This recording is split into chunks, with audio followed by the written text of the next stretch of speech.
Cabrini, eu gostaria que você contasse pra gente da sua logística. Onde você está neste momento? Me parece que é uma estação de trem, aí a gente vê uma movimentação de pessoas. Qual que é o seu próximo objetivo nessa cobertura jornalística? Você vai se movimentar aí, a orientação é que você não saia dessa região, você pretende ir para um outro local? Como é que você está fazendo? Aí eu vou pedir um relato pessoal seu. A questão da alimentação, muita preocupação com a comida. Eu estava vendo, inclusive, jogadores de futebol que vivem na Ucrânia e estão tentando sair daí e não conseguiram, indo a mercados, e a gente já tem um desabastecimento, né, nos mercados, a gente não tem mais a reposição de produtos. Como é que está sendo a logística do seu trabalho nesse momento e o que você está pensando no futuro nessa cobertura aqui na Record? Gotino, a situação ela muda a cada minuto. Ontem, por exemplo, você tinha cerca de 10%, 10 a 15% do comércio aqui em Lviv ainda funcionando. Hoje, mais lojas fecharam. Praticamente nós vimos apenas farmácias funcionando, comércios estratégicos funcionando. E isso vai sendo alterado a cada instante. A nossa logística vai ficando moldada. A gente tinha, inclusive, um planejamento para chegar em Kiev. Os trens ainda chegam em Kiev, mas é claro que isso vai tendo que ser mudado e moldado perante a situação a cada instante, porque a corrida por alimentos, a corrida por água, a corrida por combustível, ela cresce a cada instante. A cada momento é mais difícil e mais caro também. Para você ter uma ideia, a gasolina que antes custava um determinado preço, hoje está custando 3 vezes mais. Os alimentos que custavam um determinado preço passam a custar cada vez mais. A moeda da Ucrânia, ela está sendo progressivamente desvalorizada. A corrida pela obtenção de euros, pela obtenção de moedas fortes como o dólar, por exemplo, também cresce. Então, todo esse quadro vai sendo alterado e a nossa logística, ela vai se moldando, vai se adaptando a esses novos quadros, a essas novas situações. Para você ter uma ideia, por exemplo, hoje eu fui acordado nas primeiras horas do dia porque eu teria que sair do quarto do hotel.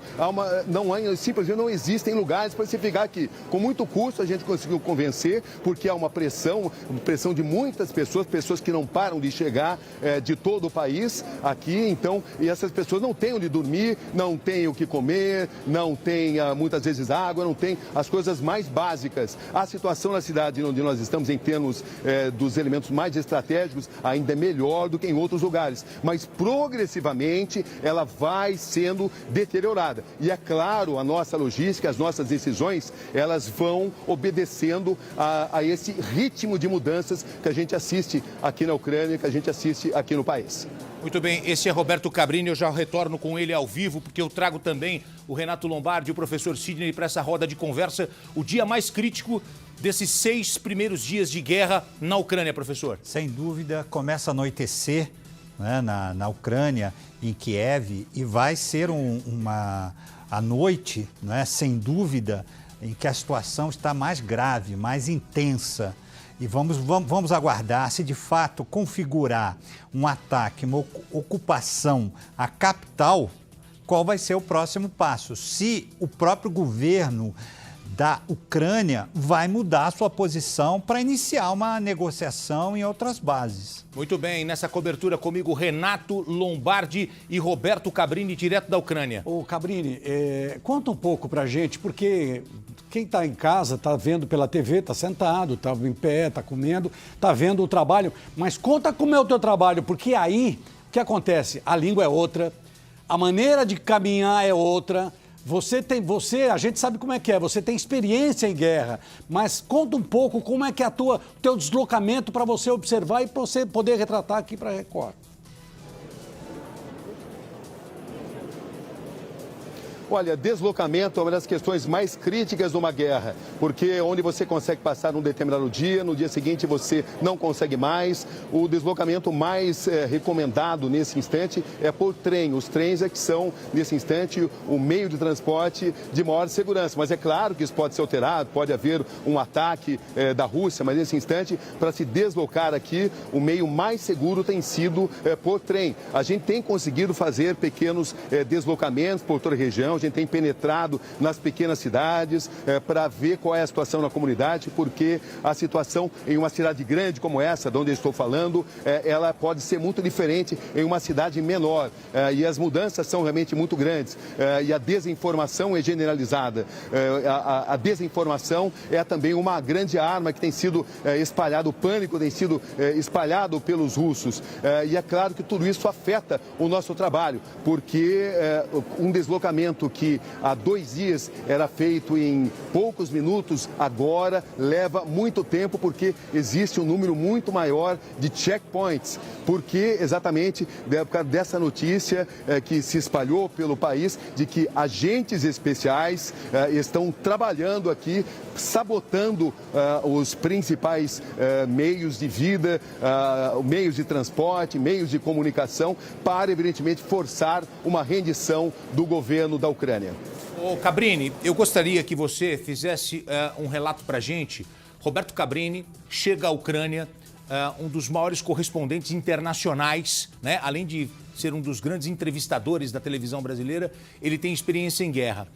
A gente conversou outro dia numa entrevista, num podcast que nós fizemos aqui no Brasil, sobre as viagens que você já fez e as guerras que você já cobriu. Você já esteve no Afeganistão, já esteve no Iraque, já esteve em outros conflitos. Mas muitas vezes, você acompanhando a guerra, onde tem exército de um lado e exército do outro.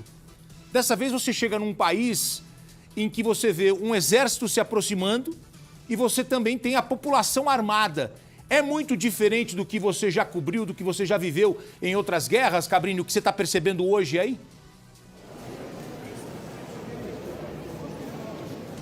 Coutinho, uma mudança fundamental é que aqui a população ajuda o trabalho do jornalista. Eu estive recentemente no Iraque e é muito difícil, você não sabe onde está o seu inimigo. Como isso também acontece no Afeganistão, onde eu estive a questão de poucos meses.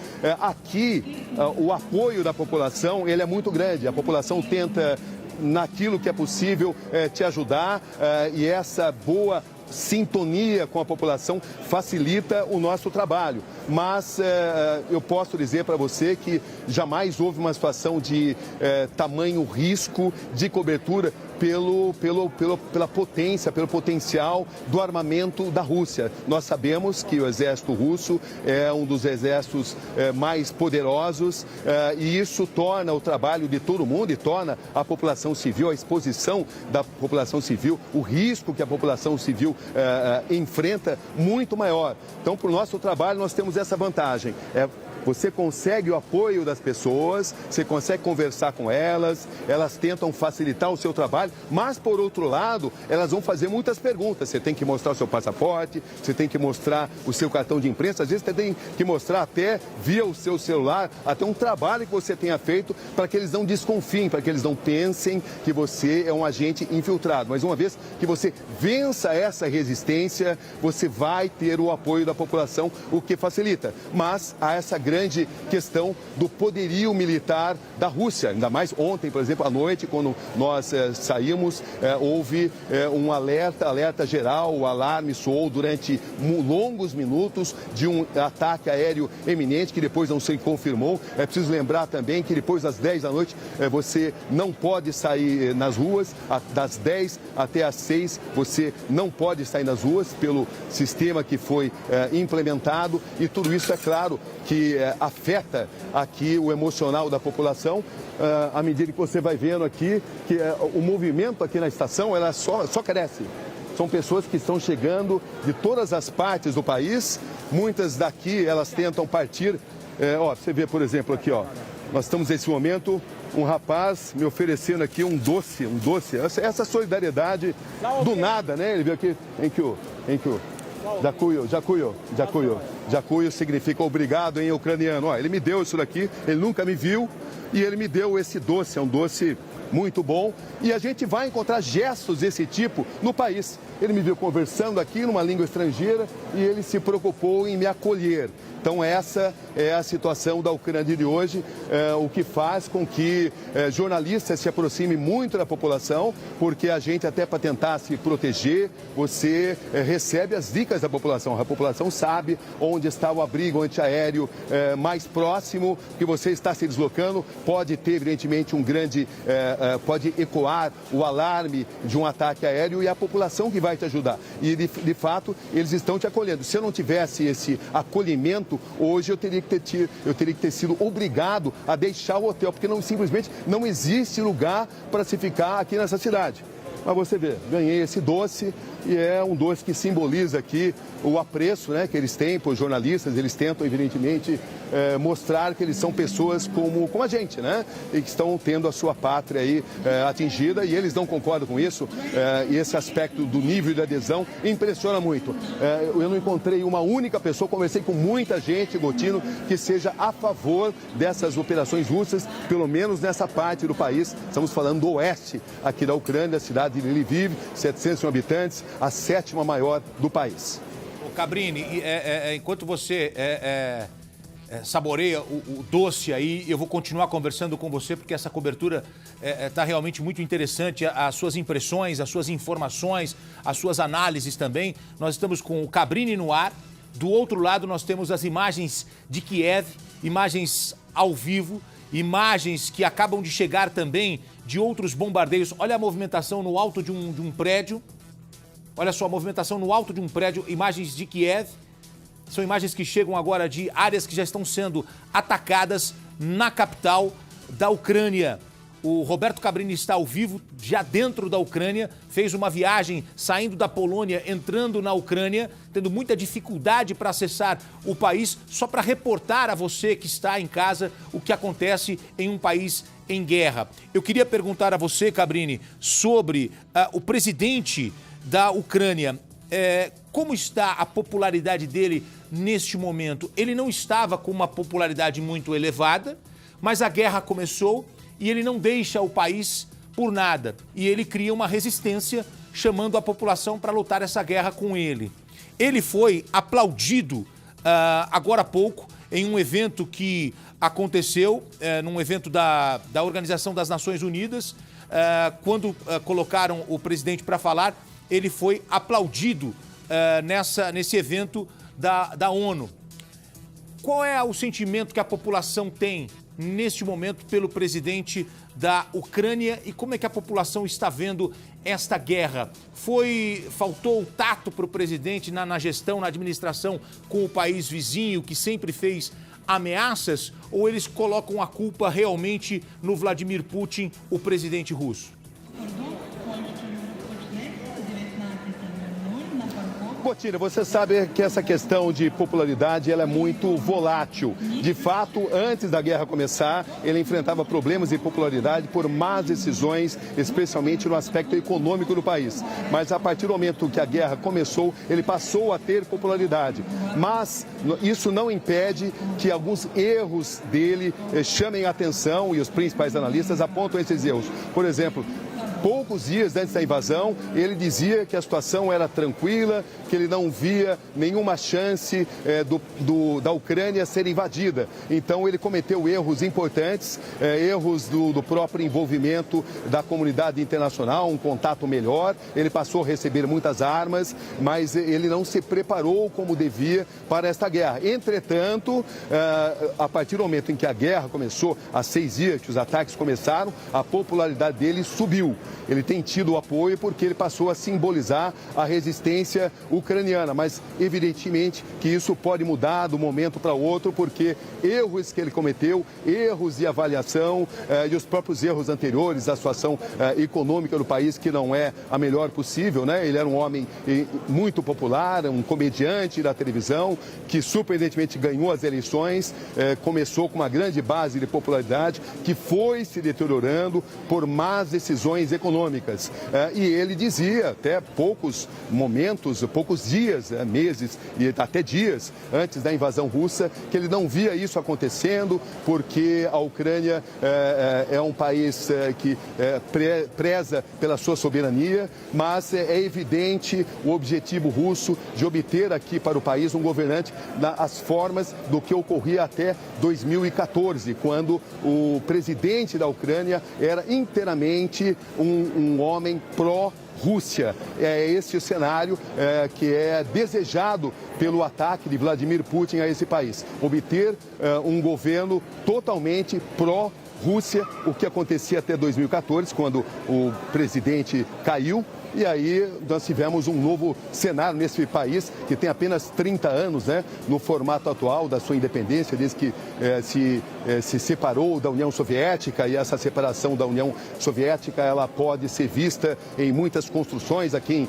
em Lviv você vai encontrar muitos prédios, aqueles prédios mais austeros que foram construídos na época da União Soviética. Ao mesmo tempo, impressiona muito que esses prédios se misturam aquelas construções da Idade Média. Tem muitas construções da Idade Média aqui, tem muita história, muitas construções construídas pelos austríacos também.